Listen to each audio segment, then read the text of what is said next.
हे guys, what's up. तो Instagram पे एक प्रॉब्लम आई है और प्रॉब्लम मेरे लास्ट वीडियो के रिलेटेड है।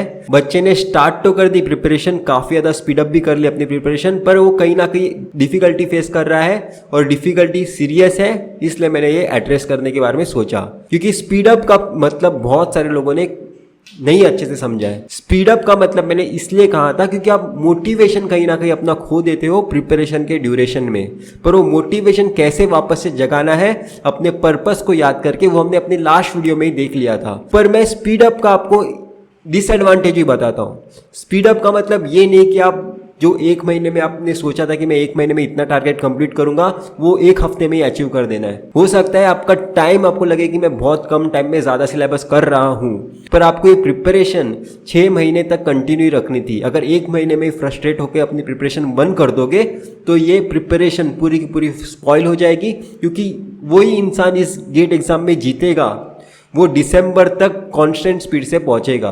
कांस्टेंट स्पीड में सिर्फ थोड़ा सा ही रिपल होने चाहिए, थोड़ा सा आप ऑसिलेट कर सकते हो, पर ऐसा नहीं कि बीच में एकदम ही रोक देना है, बीच में एकदम ही तेजी से जाना है, बीच में एकदम ही रोक देना है। क्योंकि वो जब रोकने के बाद जब वापस से अपना स्टार्ट करते हो ना, तो जीरो से स्टार्ट करना काफ़ी ज़्यादा मुश्किल होता है।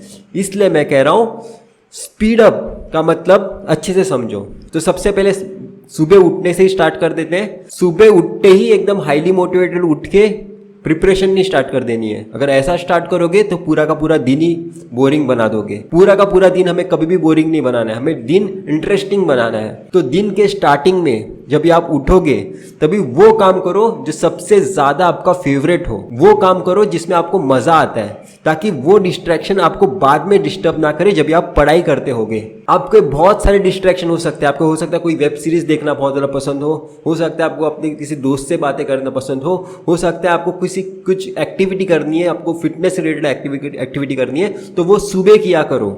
क्योंकि दिन के बीच में जब हम अपनी प्रिपरेशन करते होंगे, हमें कोई और एक्टिविटी नहीं करनी है ज़्यादा, क्योंकि वो कहीं ना कहीं माइंड हमारा डाइवर्ट करेगी और हमारे एफिशिएंसी कम कर देगी। तो जब जो भी अनवांटेड एक्टिविटीज़ जो आपको डिस्ट्रैक्ट करने वाले थे वो सुबह किया करो, क्योंकि वो कहीं ना कहीं आपको मज़े भी देने वाले हैं। तो वो वाली चीज़ें पहले करोगे तो कहीं ना कहीं आपको पता होगा कि अभी मुझे और कुछ चीज़ें डिस्ट्रैक्ट नहीं कर सकती, तो अभी अपना पूरा का पूरा कॉन्सेंट्रेशन पढ़ाई पे लगा देता हूँ। क्योंकि हम जब इस दिन की स्टार्टिंग में ही वो चीज़ें करेंगे जो हमें डिस्ट्रैक्ट करने वाली थी, तो खुद में भी कुछ ना कुछ शर्म बची होती है हर एक इंसान में, तो ऑटोमेटिकली पढ़ाई करने लग जाएगा। पर पढ़ाई करते करते जब डिस्ट्रैक्शन की तरफ जाते हैं तो पहले ही बोर हो चुके हैं, इस वजह से एक स्ट्रॉन्ग रीज़न बनता है और डिस्ट्रैक्ट होने का। समझ में आ रहा है? बहुत ही इंपॉर्टेंट चीज़ है।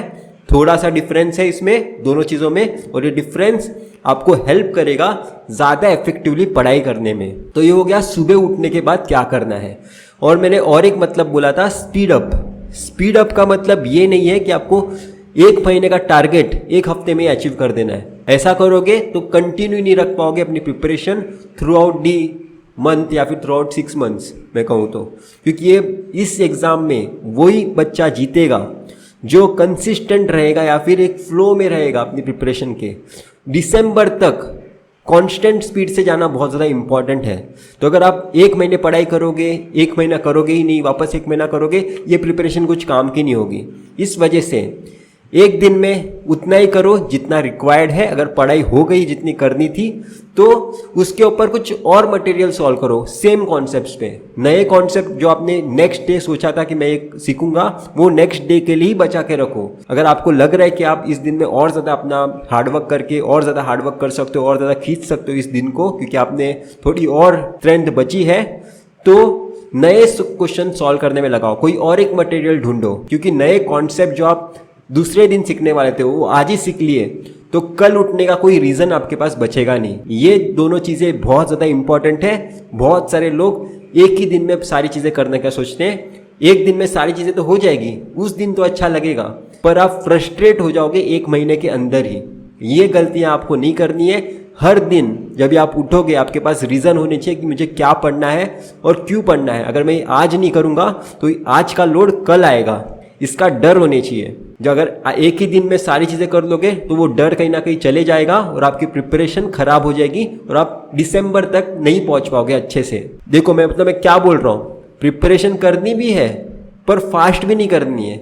और स्लो भी नहीं करनी है। मतलब इसका मतलब है उन दोनों के बीच में का रास्ता हमें चुनना होगा अगर आप चाहते हो इफेक्टिव वे में आप पहुंच सको दिसंबर तक। क्योंकि गेट एग्ज़ाम काफ़ी अलग एग्ज़ाम है, हमें याद रखना पड़ता है, हमें बहुत सारी चीज़ें ऐसे ही पढ़ के ख़त्म नहीं कर सकते, हमें हमारे लिए रिवीजन भी बहुत ज़्यादा इंपॉर्टेंट है। इसलिए मैंने फेज़ 1 और फेज़ 2 वाला एक वीडियो बनाया था, अगर वो आपने नहीं देखा है तो वो भी जाकर देख लो। कोई भी प्रॉब्लम हुई दोस्त, इंस्टाग्राम का लिंक डिस्क्रिप्शन में होगा, मैसेज डालो। मैं अगर आपकी प्रॉब्लम सच्ची में सीरियस होगी तो उस पर वीडियो बना दूंगा या फिर आपको मैसेज में ही सॉल्व कर दूंगा। इतना ही था इस वीडियो में, हम फिर मिलेंगे किसी वीडियो के साथ। Till then